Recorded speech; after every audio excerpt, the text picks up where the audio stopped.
Alors, eh bien, bonjour à toutes et tous et merci d'être là pour ce qui aurait pu être la dernière journée de Frugagile France, de Frugagile au ski en particulier. Alors, merci beaucoup. Donc, nous avons un sujet très, très particulier aujourd'hui. Je suis ravi d'accueillir Jean-Pascal, Claude et Anthony. Nous sommes là avec Myriam pour que vous ayez la meilleure expérience possible de cette journée. Donc, pour ce faire, nous utilisons Zoom Webinaire. Seule chose qu'il faut que vous sachiez, c'est que, à la différence d'une réunion Zoom classique, vous êtes plutôt dans une position passive. Voilà. Par contre, vous avez un onglet qui s'appelle Q&A pour poser toutes les questions qui vous viennent pendant la conférence. Et vous aurez aussi la possibilité de lever la main si vous avez des questions plutôt orales à vous poser. Je vois Jean-Pascal et Claude avec leurs lunettes de soleil, ça me trouble un peu, mais ce n'est pas grave, ça me fait une très bonne occasion de vous passer tout de suite la parole, messieurs. Un peu de musique pour déconnecter de la matinée et pour vous mettre un peu dans l'ambiance.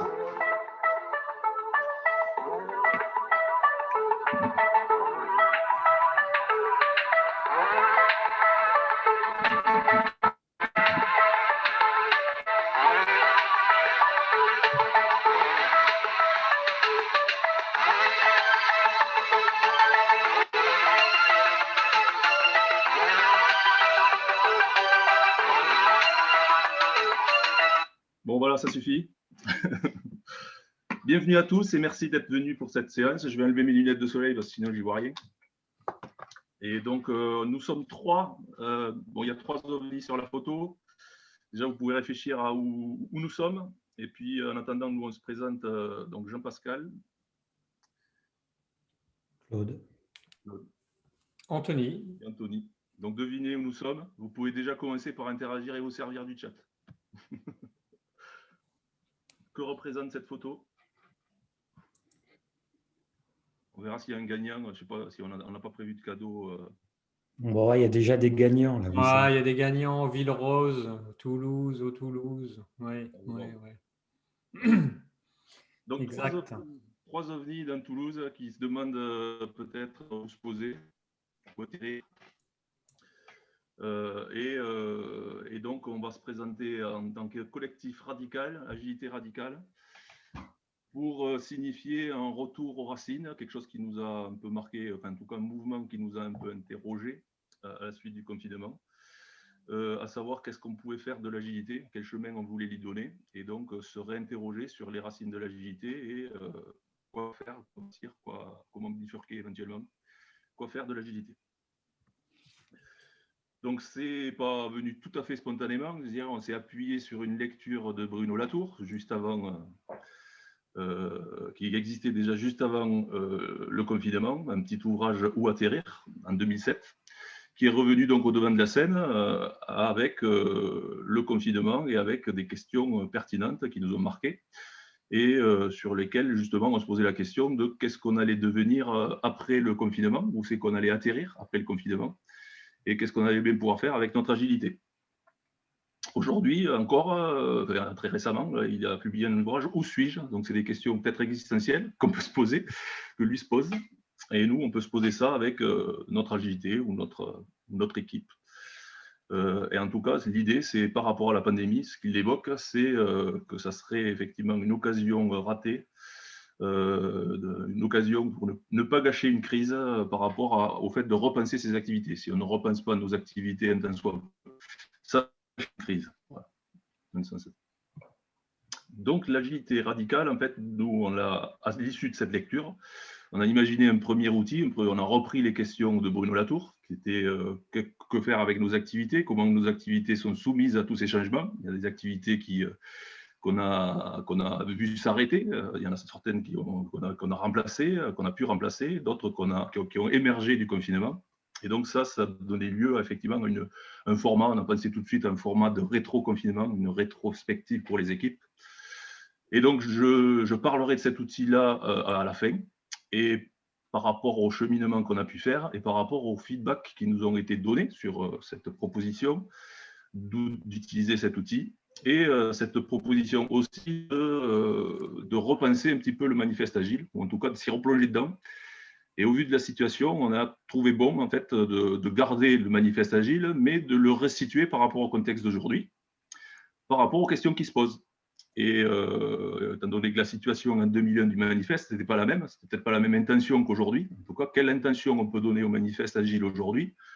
On l'a retranscrit par le biais d'une extension du manifeste, qui veut dire qu'au-delà des personnes et des interactions, on a trouvé bon et on a trouvé même déjà des équipes s'auto-organiser, et on trouve l'auto-organisation donc plus puissante et plus claire en tout cas pour que les personnes et les interactions. De la même manière, voir le logiciel fonctionner, on a pu l'étendre en disant ok, c'est pas suffisant, voir le logiciel fonctionner, on peut aller plus loin en s'intéressant de l'impact et de la valeur sociale en tête des logiciels, de ce qu'ils apportent en termes de valeur sociale.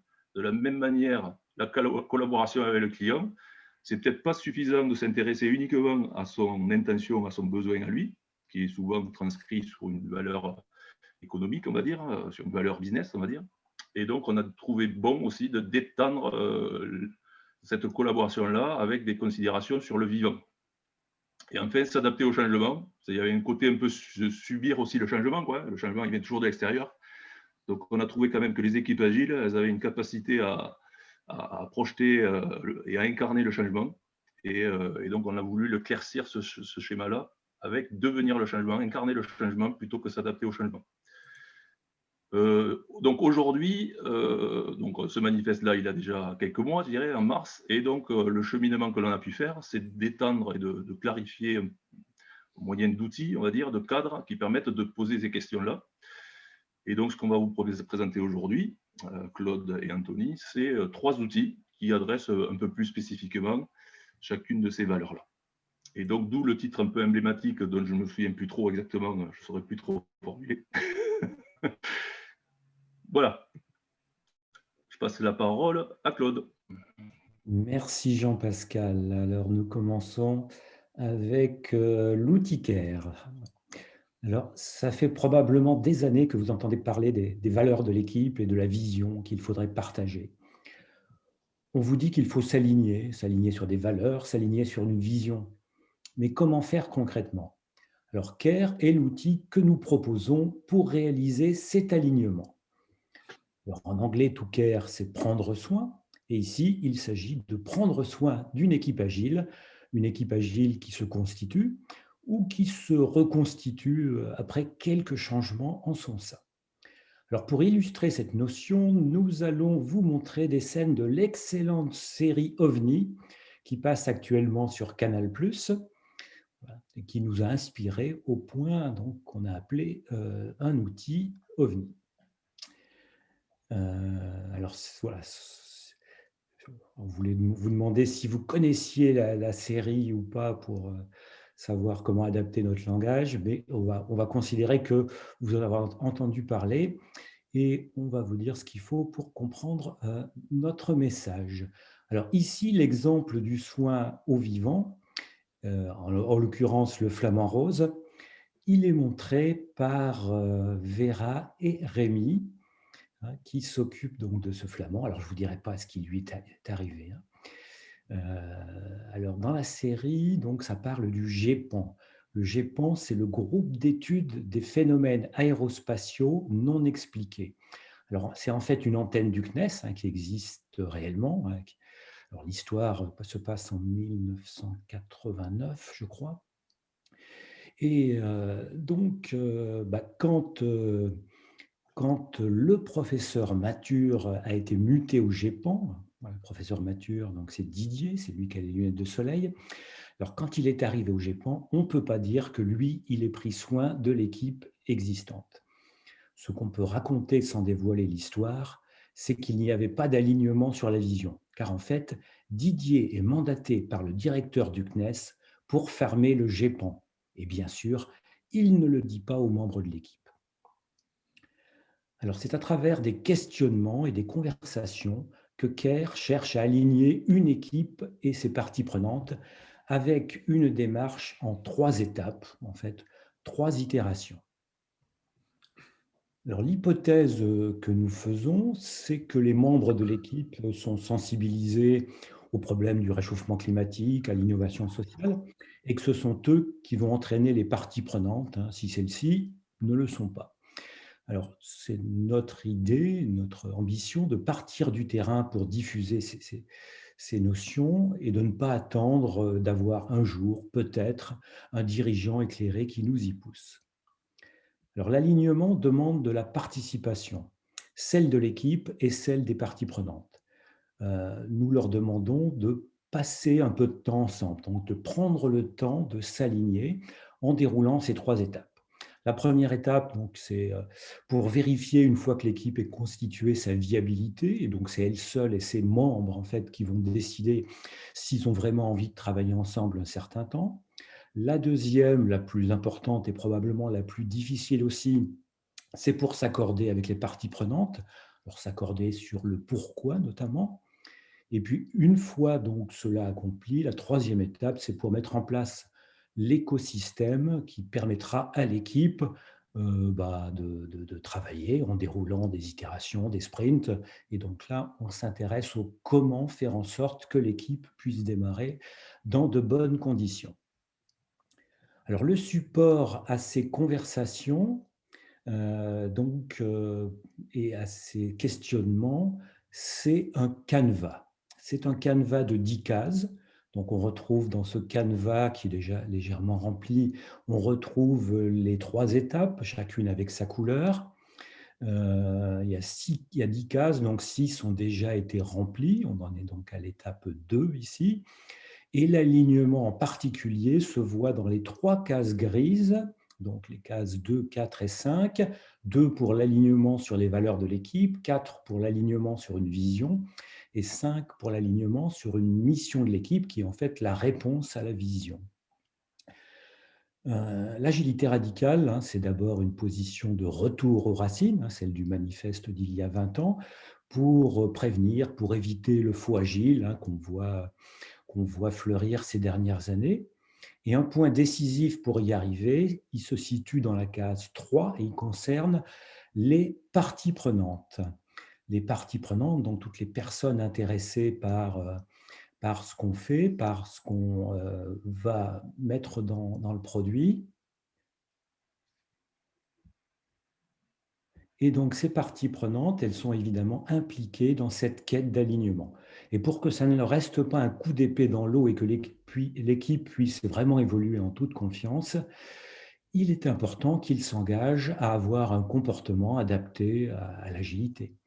Alors, à quoi ça sert en fait de les impliquer? Eh bien, c'est vraiment pour mettre en place le premier point du manifeste agile, en fait, hein, qui est au-delà des personnes et des interactions, obtenir une auto-organisation dans l'équipe. Donc, s'il n'y a pas un engagement des managers, des responsables, des personnes impliquées sur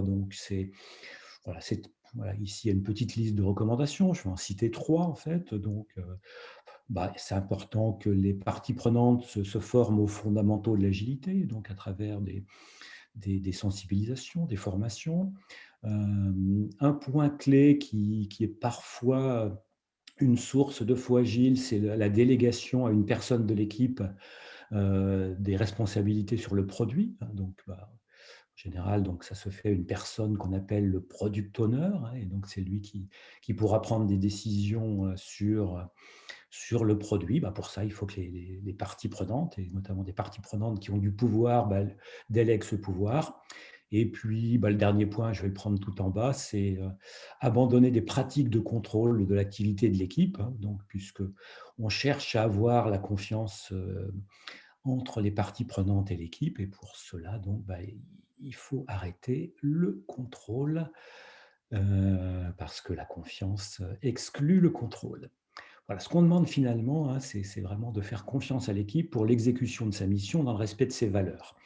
Revenons maintenant aux 3 cases dans lesquelles on exprime l'alignement avec un exemple, celui de Permabio, une société qui a été créée par Pierre pour offrir des services de vente de fruits et légumes bio.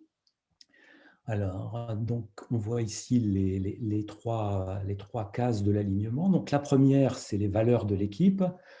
Alors, Oui, bah, oui, ouais, Anthony, ouais, moi, je fais partie de l'équipe développeur, là, donc on tient à certaines valeurs, hein. C'est celle de la permabio, donc prendre soin de la terre, prendre soin des gens, partager équitablement les résultats. Voilà. Donc, ça, voilà. je suis venu pour développer des produits et services en respect de ces valeurs, alignés avec ces valeurs. Donc là, on a de la chance dans l'équipe. Donc, il y a une personne qui est intéressé, passionné par la permaculture et qui a réussi donc à convaincre les autres membres de l'équipe que ces valeurs étaient importantes, hein. Et donc, l'alignement s'est fait sans trop de difficultés au sein de l'équipe. Alors parfois, il y a des discussions beaucoup plus longues et qui mènent parfois quelqu'un à dire, bah ouais, moi, j'ai peut-être pas ma place dans l'équipe parce que j'adhère pas à ces valeurs-là. Alors, voilà, ça passe donc ça par des ateliers qui peuvent permettre à chacun de trouver sa place dans l'équipe. Euh, et donc, ça se fait au moment de la constitution de l'équipe. Alors, le deuxième point, c'est la vision. Donc, la vision, elle est en général portée par un sponsor, celui qui a lancé le projet. Alors, dans le cas de Permabio, c'est Pierre. Voilà, je suis là. Donc moi, j'ai effectivement une vision de cette aventure avec une équipe, avec la permaculture, ça parle, on en entend de plus en plus parler, donc ça a l'air assez porteur et assez intéressant du point de vue économique, c'est ce qui se développe. Donc moi, j'ai investi sur un champ, j'ai vu qu'il y avait des gens qui étaient prêts à faire équipe, et donc je suis intéressé par développer une activité autour de ce concept. Et avec bien sûr le fait d'obtenir des subventions rapidement pour que ce business-là soit à l'équilibre rapidement, disons dans l'année. Voilà, donc très bien. Donc, on voit Pierre qui est quand même sensibilisé donc à des questions écologiques, mais qui veut aussi que son entreprise fonctionne et donc qui cherche à avoir de la valeur en privilégiant la valeur économique, en fait, hein. Donc, ce qu'on appelle la valeur métier qui lui permettra de vendre des services donc, et de faire marcher son entreprise. Donc, on a ici donc, une base de discussion avec les valeurs de l'équipe hein, qui ont amené donc, après des débats à amender un peu. Donc, l'équipe a réussi à convaincre Pierre que peut-être ce qu'il fallait privilégier, c'est peut-être les autres valeurs et que la valeur économique viendrait après, hein. Donc, voilà. Alors pour la valeur sociale, on peut s'inspirer du dernier livre d'Isaac Gates hein, sur l'entreprise altruiste, où il dit qu'il faut de façon inconditionnelle privilégier la valeur sociale avant la valeur économique. Et puis, grâce à leur connaissance de la permaculture, ils ont réussi un peu à faire infléchir Pierre pour donc définir une mission de l'équipe où ils sont partis pour avoir, donc, par exemple, des livraisons qui vont se faire à vélo pour diminuer l'impact carbone. Et ils se sont mis sur une proposition de valeur là qu'on voit dans le slogan de Permabio avec sans impact carbone, qui est donc mis en avant dans la vitrine de Permabio.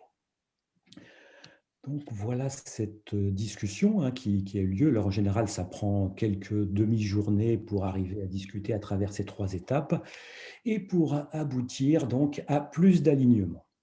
Alors si Care concerne les gens et comment ils vivent ensemble, Karma porte sur leur façon de travailler ensemble.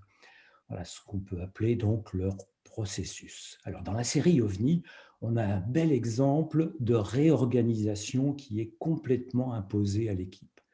On a vu tout à l'heure que le professeur Mathur, donc Didier, qu'on voit à gauche ici, est envoyé au GEPAN en fait pour faire en sorte que ça tourne parce qu'il y a plein de dossiers qui sont en attente et donc du point de vue du directeur du CNES, ça ne sert pas à grand-chose tout ça et il faudrait l'arrêter.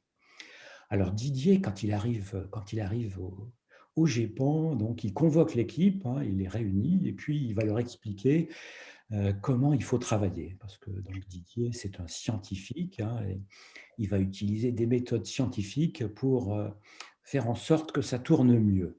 Alors il remplace le responsable précédent qui a mystérieusement disparu. Donc, lors de la réunion, il leur présente le plan hein, qui explique la façon dont ils doivent maintenant travailler et il leur impose même une vélocité. Ouais, il leur impose une vélocité qui est de traiter 3 dossiers par jour. Il a calculé que voilà, si on traite 3 dossiers par jour, je crois en 99 jours, ça y est, ils seront à jour. Alors, bon, il a oublié peut-être qu'il y a de nouveaux dossiers qui peuvent rentrer. Bon. On va voir que finalement, donc, l'approche de Didier ne va pas contribuer à un très bon karma dans l'équipe, en fait. Voilà, et donc, karma, justement, c'est l'outil qui permet à l'équipe d'améliorer elle-même sa façon de travailler. Il s'appuie sur une pratique et un modèle, des choses connues, en fait. Donc, première pratique, c'est le kata d'amélioration ou l'improvement kata qui vient du lean, en fait. Il a été popularisé par Mike Rosser. Il est basé sur, on va dire 3 questions. 3 questions. Où voulons-nous aller? Alors là, on l'applique ici pour la pratique, la mise en œuvre de l'agilité. Donc, où voulons-nous aller dans la maîtrise de l'agilité? Alors, il ne s'agit pas de donner un point exact où on va, mais il s'agit plutôt de donner une direction. Donc, c'est le point 1 ici. Alors, on pourrait dire vers où voulons-nous aller, en fait? Quelle direction voulons-nous prendre? La deuxième question, c'est où sommes-nous aujourd'hui? Où sommes-nous aujourd'hui? On voit que ce n'est pas la première, c'est quelque chose qui vient après. Ce n'est pas la question la plus... Elle a l'air facile, mais ce n'est pas toujours évident, parce que finalement, on s'aperçoit dans l'agilité que les gens sont beaucoup plus optimistes sur leur position par rapport à l'agilité que ce qu'ils sont réellement. Et puis la troisième étape, qui va nous mener vraiment à des principes de l'agilité, au développement itératif, c'est quel est notre objectif intermédiaire? Plutôt que de faire un plan détaillé comme ce qu'a essayé de faire Didier, on va procéder par des expérimentations. Bon, par exemple, on fait des expérimentations d'une durée d'un sprint, par exemple, et on va donc avoir un objectif intermédiaire. Et à l'issue de chaque itération, on va regarder où on en est de cet objectif intermédiaire. Et alors, pour atteindre l'objectif, on va avoir des actions à définir, par exemple des pratiques d'amélioration qu'on peut mettre dans un Kanban, comme celui que vous voyez en bas. Alors, définir où on veut aller avec l'agilité, ce n'est pas une chose facile, en fait. Quelle direction on veut prendre? Je veux être agile, je veux être très agile, je veux être très, très agile. Ce n'est pas facile. Alors, bien sûr, on a vu que si on faisait CARE, on dispose déjà d'une mission de l'équipe, mais la mission, elle est souvent orientée produit, plus que sur la façon de travailler, sur le niveau de maîtrise, d'agilité qu'on souhaite avoir. Alors, il existe le modèle Agile Fluency qui peut nous aider, en fait. Il définit des paliers qui correspondent donc à la maîtrise de l'agilité. Donc, focalisation, ça correspond à ce qu'on peut attendre des fondamentaux de l'agilité. Donc, et pour ça, il faut changer la culture de l'équipe. La technicité, ça correspond à sa pérennité. Ça veut dire qu'on a développé des compétences techniques dans le domaine de l'équipe pour qu'elle puisse donc produire fréquemment de la valeur. Et puis, l'optimisation, ça correspond à ce qu'on attend des promesses de l'agilité. Oui, en fait, souvent, quand on parle de l'agilité, c'est au niveau de maîtrise, optimisation qu'il faut être déjà, et ça prend finalement du temps, puisque dans le modèle Agile Fluency, on considère qu'il faut 2 à 5 ans pour y arriver. C'est pour ça qu'il y a des déceptions, parce qu'il y a souvent un décalage entre les attentes et la réalité de ce qu'il y a en termes d'agilité dans les équipes. Et puis enfin, le futur de l'agilité, là où on change la culture des organisations, c'est ce qui s'appelle le renforcement. Alors, nous avons adapté Agile Fluency à l'agilité radicale, car si le modèle de base, il est orienté valeur, c'est-à-dire que pour déterminer l'atteinte d'un palier, on va observer la valeur. Il est basé uniquement sur de la business value, donc de la valeur métier. Alors, ce que nous proposons, bien sûr, avec l'agilité radicale, c'est d'étendre et en injectant nos 2 autres types de valeurs, la valeur sociale et la valeur écologique dans les paliers. Alors, avec cette nouvelle lecture, toutes les équipes, même celles qui se considèrent comme agiles, repartent probablement en bas de l'escalier, comme chaque fois qu'on fait une modification dans la composition de l'équipe. Voilà, c'est l'intérêt et l'avantage de faciliter au moins le premier démarrage et la réponse à la question « Où suis-je » Voilà, alors c'est un modèle qui, bien sûr, comme tous les modèles, est faux, mais qui nous sert simplement à nous diriger dans l'incertitude de la maîtrise de l'agilité. Alors, l'approche qu'on voit avec Karma, et avec ces outils, et notamment avec le kata, hein, elle est à l'opposé de l'approche industrielle qui est basée sur des modèles. Et donc, comme le dit le manifeste agile, hein, plutôt que de faire un plan au début, il est préférable de s'adapter au changement. Alors, nous pensons qu'on peut aller plus loin maintenant, hein, et qu'on peut devenir le changement en l'incarnant plutôt qu'en le subissant. Donc, cette prise de conscience de la valeur, et notamment de la valeur environnementale et sociale, nous pensons que cette prise de conscience est un premier pas donc vers l'action. J'ai ajouté un tweet de Dave Snowden. Alors, Dave Snowden, c'est le créateur du modèle Cinéfine, ou Cunevin pour ceux qui parlent gallois, car c'est un gallois qui travaille dans la complexité, en fait. Alors, certains d'entre vous connaissent sûrement.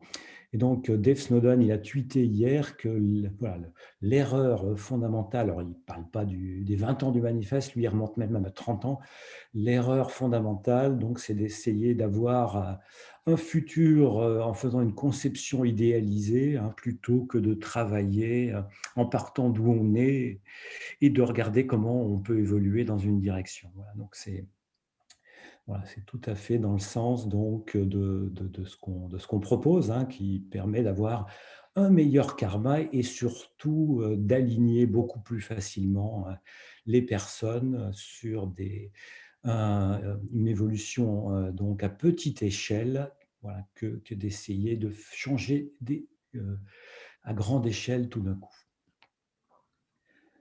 Alors, donc, revenons maintenant à Permabio et essayons de voir ensemble comment Permabio pourrait se situer par rapport à ces paliers. Alors, la première question donc, que je pose à Pierre, hein, c'est où voulons-nous aller en fait, hein? Où voulons-nous aller avec l'agilité à Permabio? Ouais, je crois que c'est clair, quoi. Il faut y aller sur le palier optimisation, promesse de l'agilité, pour en tirer tous les bénéfices, quoi. C'est évident. Il faut y aller le plus vite possible, même. Voilà. Voilà. Donc, on a vu tout à l'heure que ça pouvait prendre un peu de temps quand même pour y arriver, hein. Donc, alors, on peut dire qu'effectivement, c'est une direction que va prendre l'équipe, hein, donc d'aller vers ce palier. Alors, ça demande pas mal d'investissement. C'est pour ça que Pierre est là, pour lui montrer qu'on ne va pas y arriver peut-être tout de suite, qu'il va falloir qu'il investisse, qu'il y aura peut-être à un moment donné des baisses de productivité dans l'équipe parce qu'elle aura un besoin énorme d'apprendre. Alors, dans Agile Fluency, je dirais classique, on a déjà besoin d'apprendre. Alors, d'apprendre en fonction d'où on part, hein, voilà. Alors, donc là, on va dire que l'équipe, elle vient de se constituer, donc elle part d'ici, hein, donc elle n'est pas encore agile, donc elle a besoin d'apprendre l'agilité pour en acquérir les fondamentaux. Et puis après, si elle veut passer donc arriver à l'optimisation, il faut qu'elle acquiert des compétences techniques importantes, hein, quand on fait du développement. Donc, ces compétences, ça demande de l'investissement. Et nous, avec donc nos deux valeurs en plus, ça fait un petit peu de choses en plus, mais voilà, comme Permabio est déjà focalisé ou intéressé donc par les valeurs écologiques notamment, ça sera peut-être un peu plus facile. Et donc, ces paliers-là, donc avec l'agilité radicale, voilà, les fondamentaux, ça veut dire donc que les notions de valeur écologique et sociale au palier focalisation, il faut qu'il y ait au moins cette prise de conscience, hein. Donc, cette prise de conscience et donc cette prise en compte aussi concrète dans l'élaboration des backlogs, hein. Donc, on va voir ça, on va voir comment ça se passe avec l'outil OVNI. Et puis, pour le palier technicité, là, il faut donc l'équipe acquiert des compétences dans les domaines donc de l'écologie par rapport, par exemple, au numérique, hein, si elle travaille dans ce domaine-là. Donc, ça veut dire donc, suivre des formations ou des sensibilisations au Green IT, s'intéresser aussi aux aspects sociaux, hein, donc la technicité, on voit que ça va prendre du temps pour y aller. Donc, si on essaye de définir un objectif intermédiaire qui ne soit pas trop difficile, ben, on va plutôt se mettre donc, sur un objectif donc, d'arriver aux fondamentaux.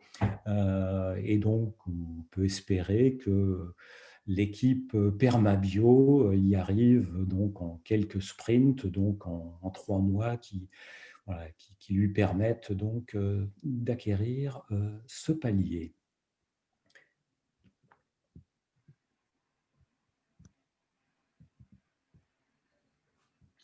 Alors, OVNI.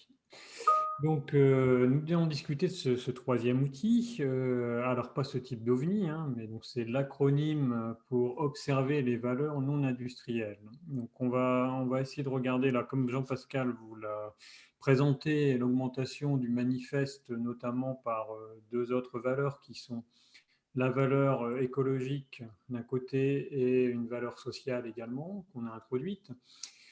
Grâce à cet outil, on espère donc pouvoir apporter un certain discernement en fait, sur ces dimensions de la valeur, en fait, ces 2 nouvelles dimensions de la valeur. Alors, voyons voir un petit peu comment ça va se passer. Donc, ça va être un atelier qu'on va conduire avec l'équipe, bien sûr, PO, partie prenante. Et au niveau du backlog et plutôt sur des éléments de haut niveau, donc, typiquement sur de la feature qui nous apporte de la valeur d'assez haut niveau. Et donc on va s'attaquer à cette problématique de voir sur ces niveaux feature au cours de cet atelier si on peut effectivement donner une dimension à la valeur sociale, écologique et aussi économique, donc métier en fait, hein, business as usual. Voilà. Donc, à la sortie de cet atelier, c'est l'enjeu, c'est l'objectif, hein, d'avoir ces features avec ces dimensions de valeur. Voilà. Alors, voyons voir un peu plus précisément comment ça se passe. Alors, nous allons hacker René Descartes. On va prendre donc un cadran cartésien. Ça ne serait pas pour déplaire effectivement à Didier Mathur, hein, le directeur du GEPAN, qui est quand même au moins au début de la série très cartésien. Alors, voyons voir comment ça va se passer. Donc, prenons ce cadran cartésien, mettons sur l'axe des abscisses la valeur sociale et sur l'axe des ordonnées la valeur écologique. Alors, on ne veut surtout pas mettre de chiffres hein, là-dessus, hein, mais plutôt des qualificatifs, de très négatifs à très positifs, en passant par une position neutre, médiane qui serait neutre, avec des valeurs avec des qualificatifs intermédiaires, plutôt négatifs, plutôt positifs. Voilà. Donc, on prend un cadran vierge ainsi dessiné. Voyons voir la suite. Ensuite, dans le déroulé de l'atelier, on va prendre donc notre backlog de features. Ici, sur notre exemple, Permabio, on a ces ensembles de features, hein, la soupe, sur l'entrée, le plat, les desserts, voilà, typiquement préférences alimentaires sur notre site pour pouvoir faire des choix. Et on va dérouler cet atelier là maintenant. On va avec notre PO Claude, avec partie prenante aussi, voilà. Pierre, et donc allons-y. Donc la soupe, si on prend la feature soupe, mettons, où est-ce qu'on la verrait en termes de valeur écologique plutôt ici. La soupe, alors voyons comment la soupe est produite. Donc, Permabio fournit des ingrédients pour une soupe. Voilà, il se trouve que dans nos champs à Permabio, hein, on a plein de légumes. On est en hiver, donc on a tous les légumes d'hiver, donc le chou, la pomme de terre, la carotte, le navet, le poireau qui permettent de faire des bonnes soupes en ce moment. Donc voilà, et ça ne nous demande pas de choses en plus qu'on n'aurait pas, qu'il faudrait commander. Donc on a tout ce qui permet de faire une soupe. Donc je crois qu'il n'y a pas l'impact écologique est plutôt positif pour la soupe quand même, c'est pas mal.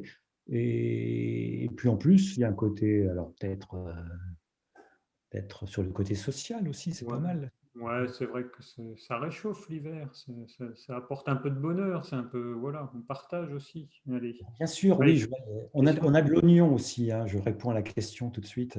On a ok, plein ok. d'oignons hein, pour On faire de va la... mettre ici, on va mettre ici, d'accord, ok. On est quelque part par là. Ok, les desserts, prenons les desserts par exemple.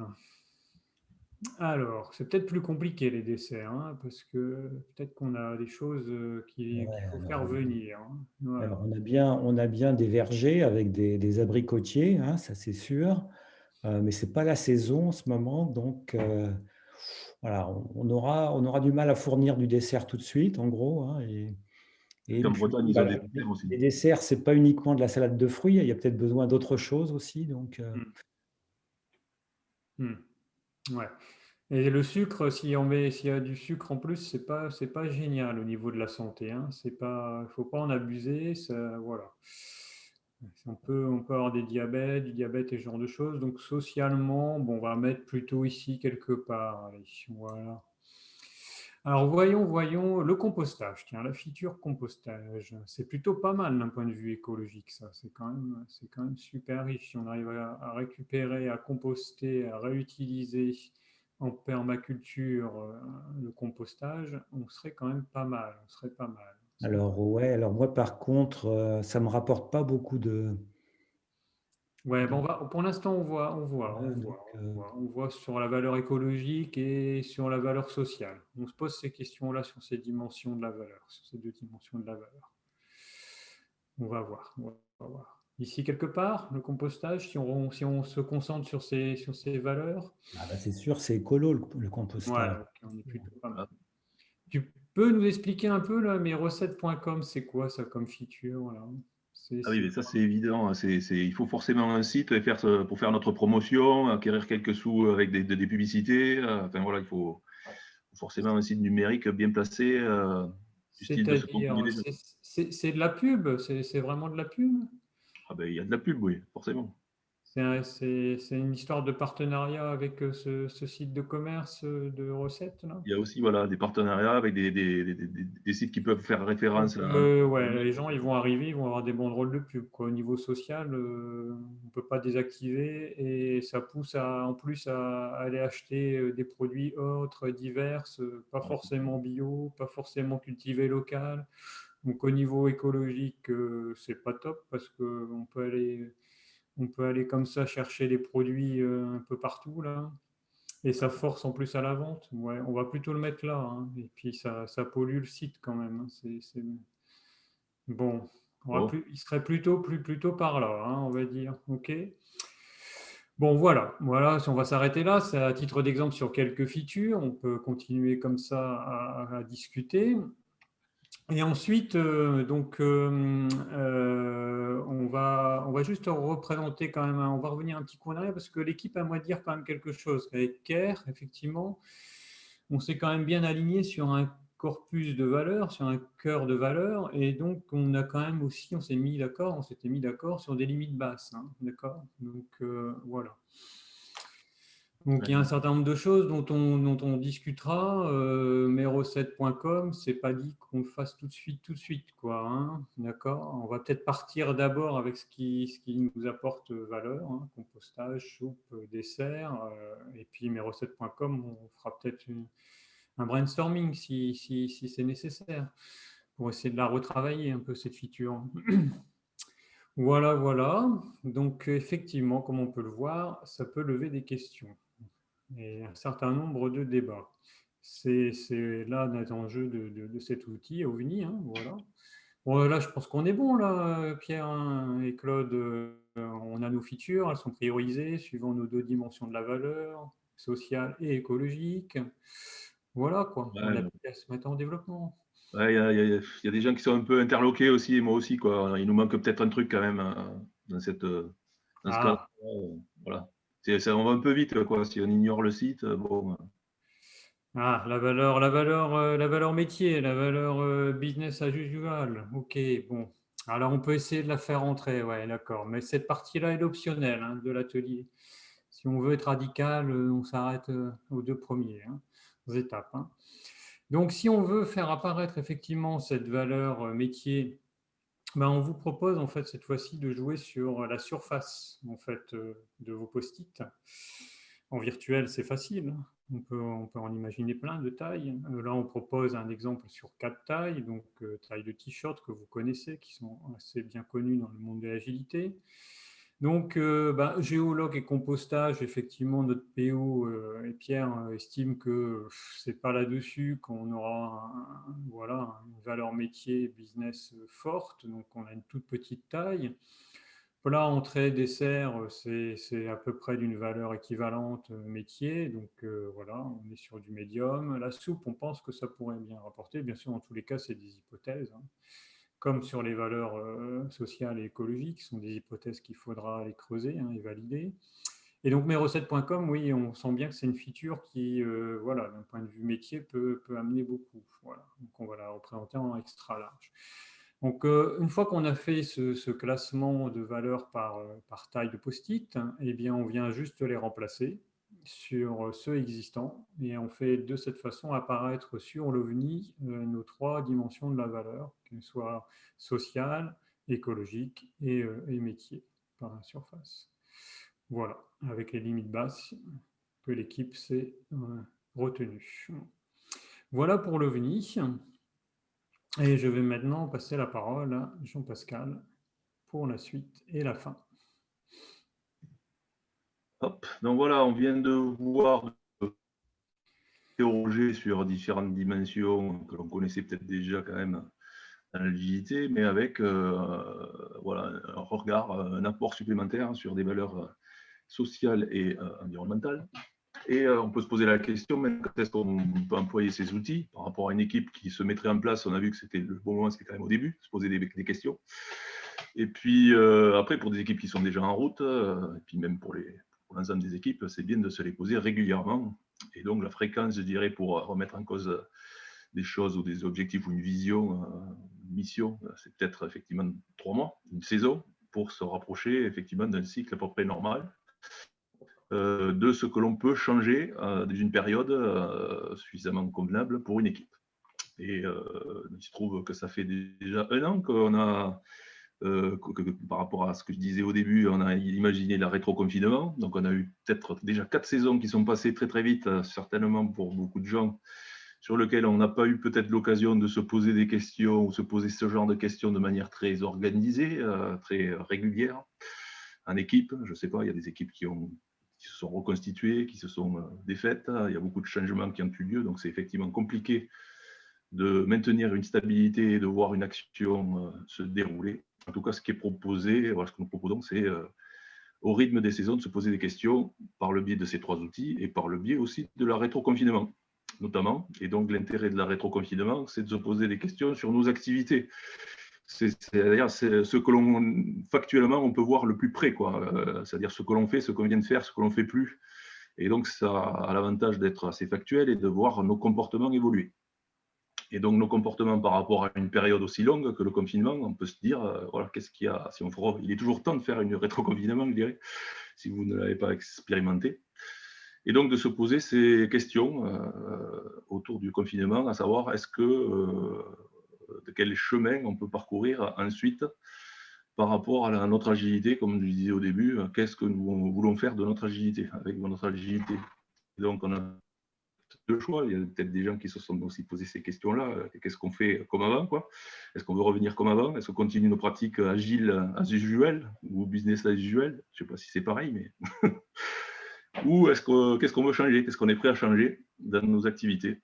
Et c'est les 3 outils plus la rétro-confinement sont là pour aider en tout cas à se poser ces questions et à voir qu'est-ce qu'on peut changer pour éviter voilà, un effondrement peut-être, ou en tout cas voilà, essayer de donner une intention optimiste et positive à notre action. Donc je trouve qu'il y a, voilà, il y a la rupture douce qui nous a fait le plaisir de reprendre l'après-confinement comme thème, comme cadre de son livre. Et il y a effectivement pas mal de gens qui se sont portés volontaires pour écrire leur histoire. Alors on voit que le premier pas, il est individuel au départ. Les questions, on se les pose individuellement et la difficulté, c'est de se les poser collectivement. Et on trouve que l'équipe aussi, c'est le bon lieu pour factoriser ou rassembler ces questions et agir plutôt que de se les poser tout seul. Mais voilà, je vous encourage en tout cas, il va pas tarder à sortir le livre Rupture douce avec de belles histoires. Donc, ces questions-là, on a vu le parcours on se les est posées à l'issue du questionnement de Bruno Latour. Comment on se les posait dans notre cadre agile. Donc là, on voit apparaître 3 ovnis ou trois extraterrestres. En fait, voilà, comment prendre du recul par rapport à notre situation, sachant que nous, on ne perçoit ces questions-là que de là où on est. Et on n'a pas forcément trop le choix, quoi. Quand on nous dit où atterrir, on est déjà dans notre zone d'atterrissage, sauf qu'il faut peut-être la penser différemment.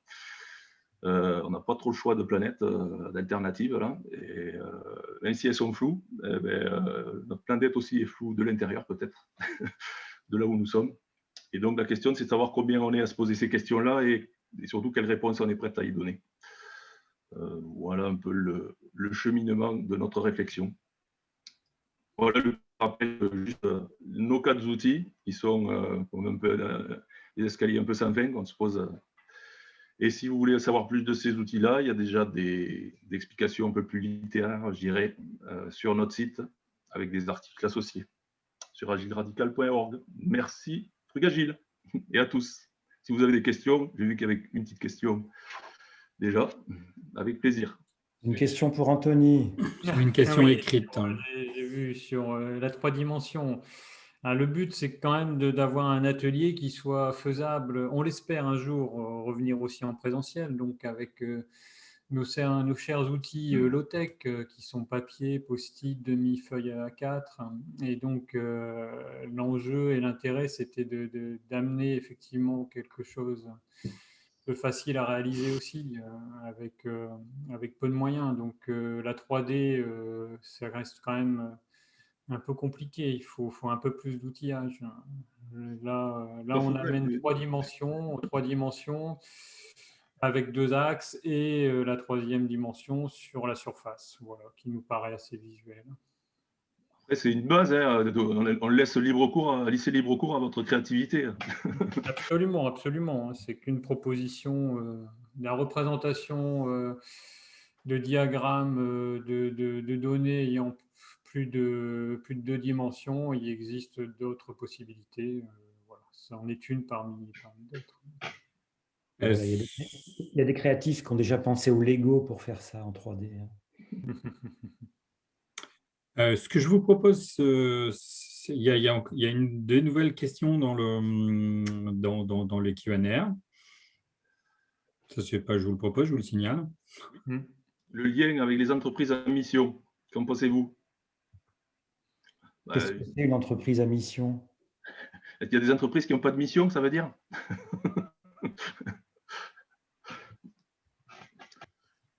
Donc, globalement, en fait, ce qu'on pense, c'est que toutes les entreprises ont quand même une vocation à apporter de la valeur sociale. C'est bien qu'effectivement, elles s'interrogent aussi sur leur impact environnemental et de plus en plus, de toute façon, elles vont y être forcées. La plupart sont déjà contraintes par la voie réglementaire.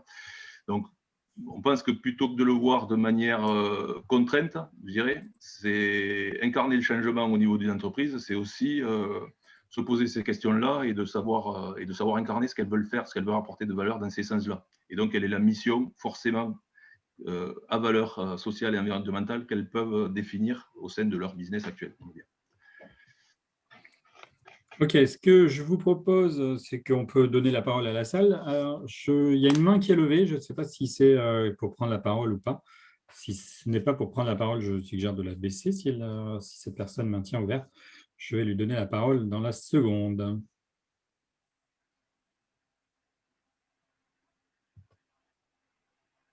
Du coup,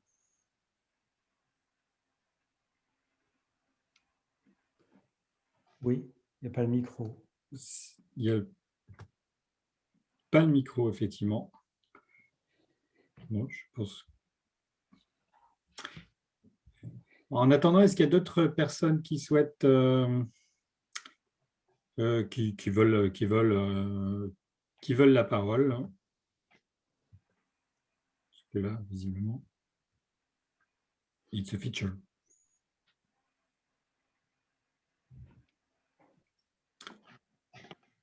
Avec plaisir. Plus de questions, plus de demandes d'intervention. Oh my God. Donc, on a une question, je crois. La dimension écologique peut avoir une échelle de temps très différente de la dimension économique. Pérennité de l'activité à très court terme. Ce n'est pas tellement une question, mais...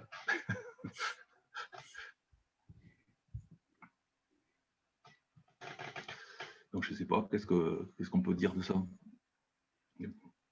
Donc, c'est la différence entre le temps court et le temps long, en fait. C'est ça l'interrogation. Et du coup, la question est dans la phrase d'après, en fait, qui vient d'arriver. Ah, voilà. Ah, tu vois, je suis demandé.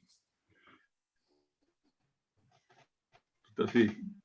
Donc, la question, c'est comment gérer l'arbitrage l'arbitrage entre des échelles de... Voilà, c'est ça. Je ne sais pas qui c'est qui veut répondre. Moi, j'ai des idées, mais j'ai déjà parlé. Sur le temps court et le temps long, tu pourras peut-être compléter, hein. Voilà, sinon, on a donné des éléments de réponse avec Karma, en fait, pour montrer qu'est-ce qui était le plus important à court terme pour arriver à quelque chose, en fait, derrière. Alors, sur le côté, ça, c'est sur le côté vision, et donc il y a déjà des choix qui se posent ici, et donc ça dépend des équipes, évidemment, c'est très contextuel, hein, mais le fait de discuter, de s'aligner permet déjà d'en savoir plus sur les arbitrages éventuels, et ensuite de les déléguer au product owner, hein, qui fait partie de l'équipe, hein, puisqu'il est là pour ça. Sur le côté aussi produit, donc on l'a vu avec OVNI, hein, qui a un terme, qui a un outil qu'on a qualifié d'observation. Donc il est là pour observer.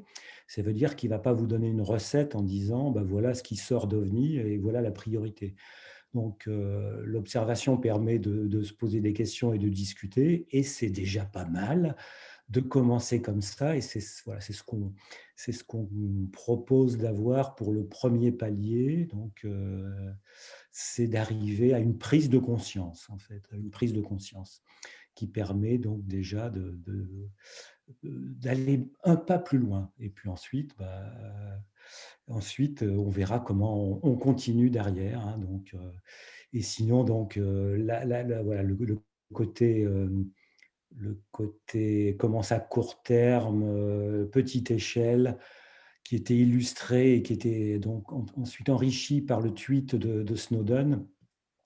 Il vous donne une idée de comment commencer, hein. Voilà, vous commencez à petits pas en essayant de rajouter ces deux valeurs-là, et puis vous voyez ce que ça donne.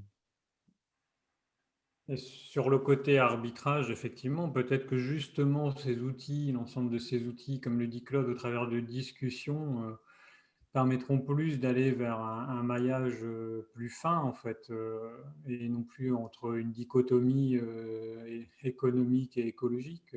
Voilà. Il existe des business où justement on cherche à mailler ces valeurs-là, en fait, hein, de façon assez saine et vertueuse. Donc, Le fait d'avoir positionné uniquement les deux valeurs écologiques et sociales avant de s'adresser à la valeur économique, on a jugé qu'aujourd'hui, on avait un biais, en fait, à adresser les questions comme toujours, quoi, avec cet aspect économique en premier. Donc, de vouloir l'écarter et de se poser la question en premier des valeurs sociales et écologiques, ça donne un espace pour réfléchir. Et ensuite, une fois qu'on a fédéré les gens sur des valeurs, on peut effectivement voir quels sont les moyens qu'on se donne. Ils ne sont pas forcément que économiques, hein, ils sont aussi d'apprentissage, ils sont aussi d'autres nature, pour aller dans la direction que l'on souhaite. Donc, le économique est plus vu comme un comment, des moyens que l'on se donne pour faire ce que l'on doit faire, en quelque sorte, ce que l'on a envie de faire. 4 questions, 4 minutes. Alors, nous avons une question de Marc. Revenez-vous sur les impacts estimés dans OVNI plus tard, donc afin de mesurer s'ils sont constatés concrètement une fois les features délivrées. Alors, c'est le même sujet qu'avec la valeur économique, en fait.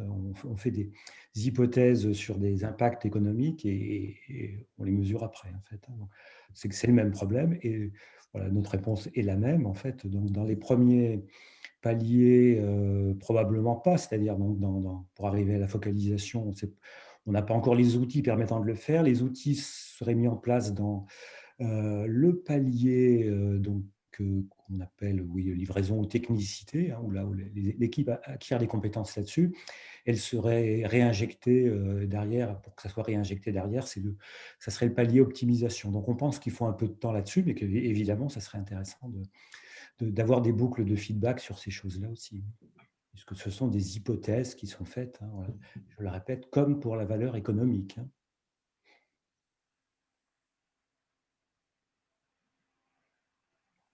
Le terme radical ne peut-il pas jouer contre la promotion de votre approche comme extreme programming? Le terme radical, oui, au sens racine. On a quelques billets dessus. Pour s'en expliquer, c'est une question qui nous est retournée régulièrement. Alors, dans l'étymologie, radicale, c'est la racine. Donc, on avait bien envie de retourner aux racines et de bien être terrestre aussi. Donc, c'est ces dimensions-là qu'on prône et qu'on met en avant dans le terme radical. Voilà. Alors on s'est aperçu qu'on n'était pas tout seul. Il y a Alan Kelly qui est venu un peu plus tôt dans Frugagile, qui a évoqué aussi ce souhait qu'il peut émettre à revenir sur une agilité radicale. Parce qu'effectivement, le chemin, on a l'impression que 20 ans se sont passés, mais on n'est pas forcément toujours. On s'est peut-être laissé des fois, par endroits, rajouter de la complexité ou des outils ou plein de choses, et peut-être oublier que la simplicité est de venir à des modèles simples ou à des choses simples pour se poser des meilleures questions. En fait. C'est là le sens de la démarche, je dirais. Après, et c'est pour ça qu'on ne va pas forcément trop loin. On a mis du temps aussi en termes d'outillage pour que chacun fasse son cheminement aussi en termes de questions, et nous-mêmes, et puis voir qu'est-ce qui nous est réellement utile pour avancer là-dessus. 2 minutes, 2 questions et demie.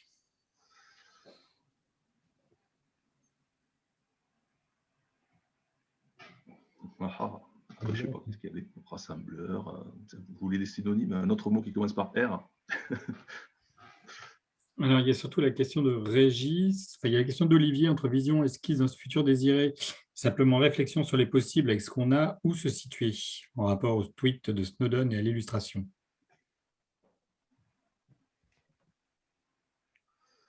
Alors, le futur désiré, il est difficile à établir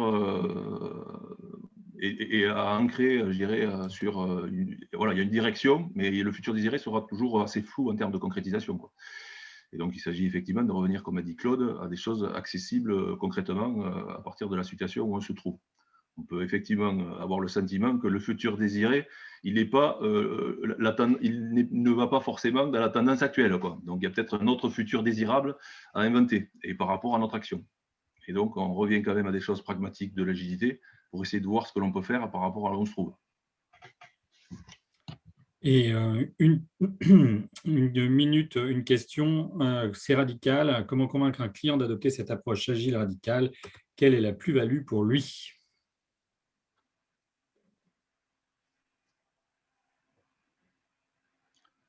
C'est à vous de voir.